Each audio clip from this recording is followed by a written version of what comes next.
Olha, todo mundo conhece a fábula da formiga e da cigarra, né? A formiga ali, super dedicada, trabalhando o verão inteiro para estocar comida. Enquanto a cigarra só na boa vida, cantando, se divertindo. Exato. E a moral é clara: tem tempo para trabalhar e tempo para brincar. Só que as fontes que a gente vai analisar hoje fazem uma pergunta que, olha, me deixou pensando por dias.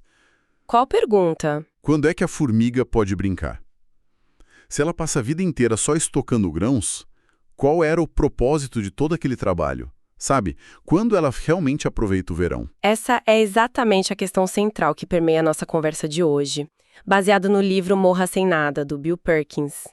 É uma premissa que desafia, assim, uma das nossas crenças mais fortes sobre dinheiro, sobre segurança. É uma ideia bem radical, pelo que eu entendi. Muito. A ideia dele é que o objetivo da vida não é morrer com a maior fortuna possível. É, na verdade, morrer com a maior soma de experiências que a gente conseguiu viver. Ele trata a nossa vida como um problema de otimização. Otimização? Como assim? A gente tem um recurso finito que ele chama de energia vital. É a soma do nosso tempo, saúde e dinheiro.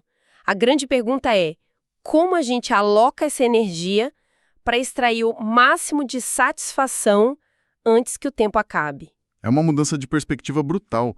Não se trata de gastar por gastar, de ser a cigarra inconsequente, né? Não, de jeito nenhum. Pelo contrário, é sobre um planejamento muito mais profundo, mais intencional do que só acumular. Então, vamos mergulhar nessas ideias e ver se a gente consegue encontrar um caminho para uma vida mais rica. Não só no extrato do banco, mas nas memórias. O ponto de partida do livro, então, é essa redefinição do que o dinheiro representa. Não é um placar, mas uma ferramenta para converter nosso tempo de trabalho em vida. Uhum. O autor conta que, no início da carreira, ele adotou um hábito que mudou tudo para ele. Ele calculava o custo das coisas em horas de trabalho. Uma camisa não custava R$ 50. Custava 2 horas da vida dele. Exatamente. Um jantar caro poderia custar um dia inteiro de trabalho. Ver as coisas por essa lente, nossa, muda completamente o valor que a gente dá para elas. Completamente. E essa mentalidade é o alicerce para a primeira grande ideia do livro. O investimento mais importante que a gente faz é em experiências. Isso a gente até ouve bastante, né? Que experiências trazem mais felicidade que coisas. Sim, já existem inúmeros estudos sobre isso. Mas o conceito que ele traz, e que é realmente poderoso, é o que ele chama de dividendos de lembranças. Dividendo de lembranças. Gostei do nome. Funciona como um dividendo de ações, sabe? Você compra uma ação, ela te paga dividendos de tempos em tempos. Uma experiência funciona da mesma forma. Você vive ela uma vez, mas ela continua pagando cada vez que você se lembra dela, conta a história para um amigo, olha uma foto. Faz todo sentido. Ela transforma uma memória num ativo que continua rendendo ao longo do tempo. Uma bolsa cara pode ficar velha, mas uma boa história de viagem, essa só melhora. E quanto mais cedo você investe na experiência, mais tempo esses dividendos têm para se acumular. O valor total de uma experiência, se a gente somar todos esses pagamentos de lembranças ao longo de décadas, pode superar e muito o custo financeiro inicial. Essa ideia do dividendo de lembranças é ótima na teoria, mas parece um pouco abstrata. O livro dá algum exemplo prático que mostre o custo de esperar demais para fazer esses investimentos? Sim, e é uma história que ilustra perfeitamente a dor do arrependimento. O autor conta sobre um amigo dele, Jason, que aos 20 e poucos anos fez algo que a maioria consideraria uma loucura financeira. Lá vem. Ele largou o emprego e pegou $10.000 emprestados com um agiota. O quê? Com um agiota? Isso é o oposto de qualquer conselho financeiro que eu já ouvi na vida. A formiga dentro de mim está em pânico agora. E o autor sentiu a mesma coisa na época. Ele achou uma irresponsabilidade total. Mas, quando Jason voltou depois de um mochilão de 3 meses pela Europa, ele não era a mesma pessoa. Como assim? Ele estava, sabe, transbordando de histórias, de perspectivas, de vivências. Ele era, nas palavras do autor, infinitamente mais rico. E foi aí que o autor sentiu um arrependimento profundo por não ter ido junto. Nossa. Ele percebeu que a janela de oportunidade para aquele tipo específico de viagem, de dormir em albergues ruins, viajar de trem sem roteiro, viver com uma liberdade quase absoluta, já tinha se fechado para ele. Entendi. Com as novas responsabilidades, um padrão de vida diferente, a oportunidade tinha um prazo de validade. Isso é muito forte. Não é que ele não pudesse mais ir para a Europa, mas ele não podia mais ter aquela experiência. A lição, então, é que o valor de uma experiência também depende de quando na vida a gente a tem. Precisamente. E isso nos leva direto à ideia mais polêmica do livro. Se o objetivo é maximizar as experiências, e as experiências são compradas com nossa energia vital, então qualquer energia vital não utilizada no final da vida é um desperdício. Aham. Daí vem a meta contraintuitiva. O objetivo deveria ser morrer com o mínimo de dinheiro possível. Ok, espera um pouco. Morrer com zero. Isso soa assustador, para dizer o mínimo. A ideia é literalmente zerar a conta no último dia. E se a pessoa calcula errado e vive mais 5 anos? Isso parece um convite para imprudência. É uma reação natural. E o ponto não é a imprudência, mas o planejamento reverso. Em vez de planejar para acumular, planejar para gastar de forma inteligente. O autor argumenta que cada real não gasto no final da vida representa experiências que não foram vividas. Certo. Representa horas, dias, meses de trabalho que você fez e cujo fruto nunca colheu. Você trocou seu tempo de vida por um dinheiro que nunca virou. Aproveitamento. Para ilustrar isso, o livro usa um exemplo que é quase doloroso de ler. É sobre uma mulher fictícia chamada Elizabeth. Ela foi a formiga perfeita, economizou diligentemente a vida inteira e morre aos 85 anos, deixando $130 mil na conta.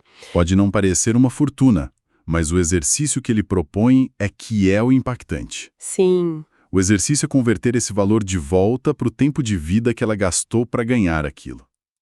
Ao fazer as contas com base num salário médio, o resultado é que a Elizabeth trabalhou o equivalente a 2 anos e meio de graça. 2 anos e meio. Uau! Dito dessa forma é devastador. Não é sobre o dinheiro, é sobre o tempo de vida irrecuperável. Exato. Foram quase 1000 dias da existência dela trocados por um número no extrato bancário que ficou para trás. Mas a primeira objeção que me vem à mente, e imagino que para a maioria das pessoas é: e a família? E os filhos? A justificativa da Elizabeth e de muitos seria: eu guardei esse dinheiro para eles. Como o livro lida com essa responsabilidade?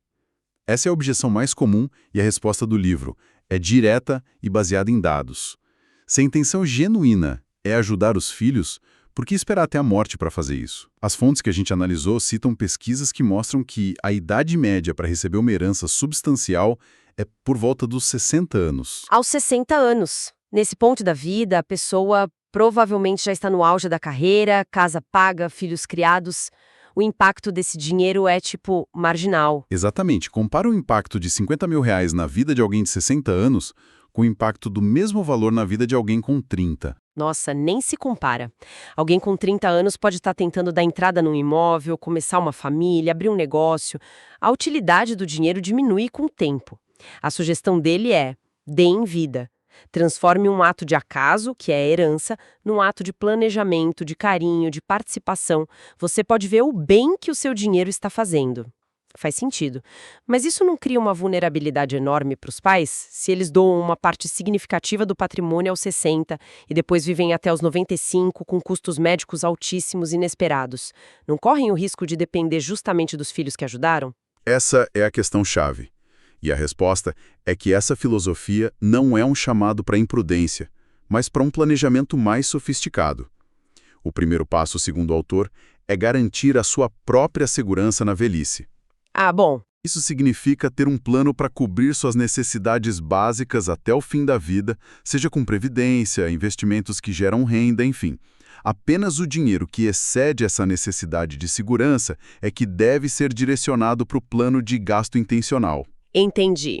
Então, não é sobre gastar tudo, é sobre definir o que é suficiente para mim e, a partir daí, planejar ativamente o uso do que sobra.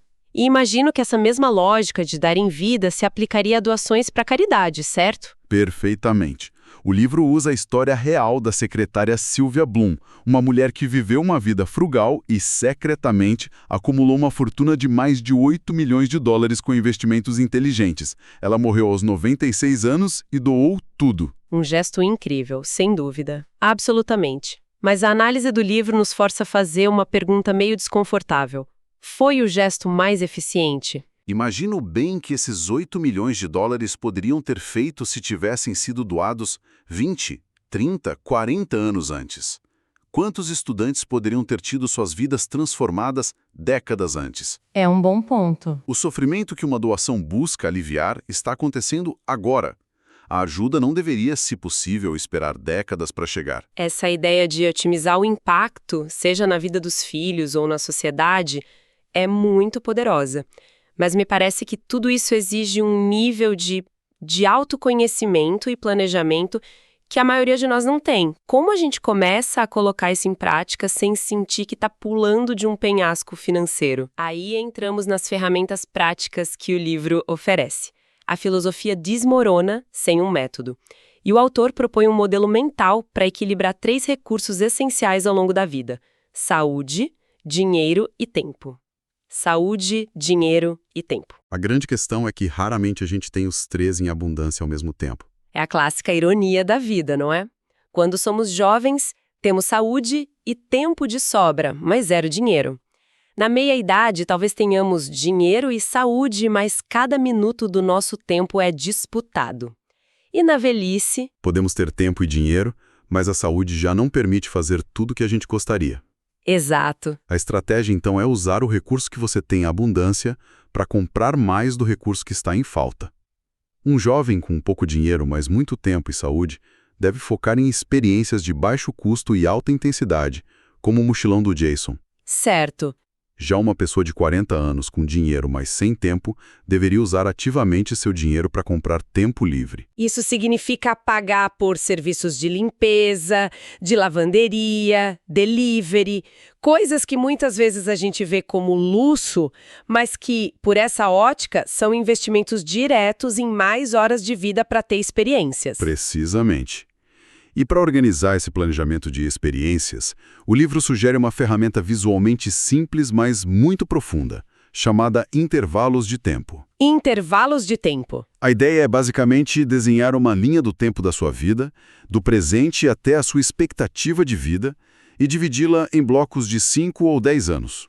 E aí você começa a preencher esses blocos, tipo, dos 40 aos 45, quero aprender a velejar, ou dos 50 aos 55, quero levar meus netos à Disney. Exato. O poder desse exercício é que ele te força a confrontar a realidade de que certas janelas de oportunidade se fecham.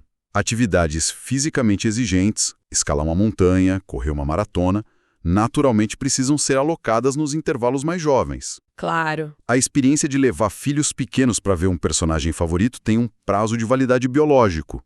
Para eles e para a gente. Não dá para adiar tudo para aposentadoria, porque a versão da gente na aposentadoria não vai ter a mesma saúde ou disposição. Isso te obriga a ser honesto sobre as prioridades e sobre a finitude do tempo.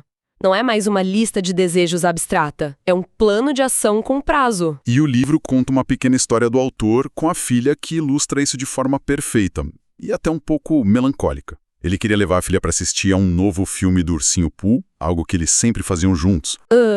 Mas de repente a resposta dela foi: pai, eu sou muito velha para isso agora. De um dia para outro, sem aviso, aquela fase tinha acabado. Aquela janela se fechou para sempre. Nossa!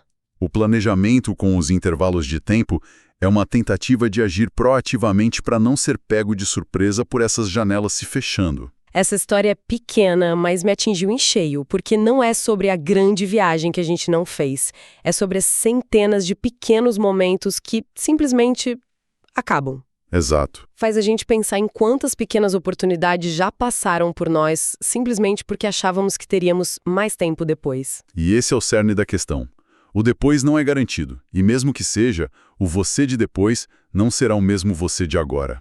Se a gente pudesse resumir, o que tudo isso significa Significa repensar completamente a nossa meta de vida. Em vez de uma corrida para acumular o máximo de riqueza no placar final, a proposta é uma busca consciente e planejada para viver o máximo de experiências significativas. Não é sobre ser a cigarra e ignorar o futuro, mas talvez sobre ser uma formiga mais sábia que entende que o propósito de guardar tantos grãos é eventualmente poder parar e aproveitar o verão. É uma excelente síntese. E para deixar uma última reflexão, o livro introduz um conceito final. Ele fala sobre a importância de identificar o seu ápice. Ápice? O ponto na sua vida em que você deve parar de focar obsessivamente no crescimento do seu patrimônio e começar a gastá-lo de forma planejada, a desacumulação. E o mais fascinante é que, segundo ele, esse ápice não deveria ser um valor em dinheiro. Não! Não. Deveria ser uma data no calendário da sua vida. Uma data. Isso muda tudo. A pergunta deixa de ser quanto dinheiro eu preciso para parar e passa a ser em que idade faz mais sentido eu começar a usufruir de tudo que eu construí. Isso deixa uma pergunta no ar, não é? Com certeza. Em vez de sempre questionar quanto dinheiro é suficiente, talvez a pergunta mais importante que a gente precise se fazer seja: quando é a hora de dizer que já é o suficiente?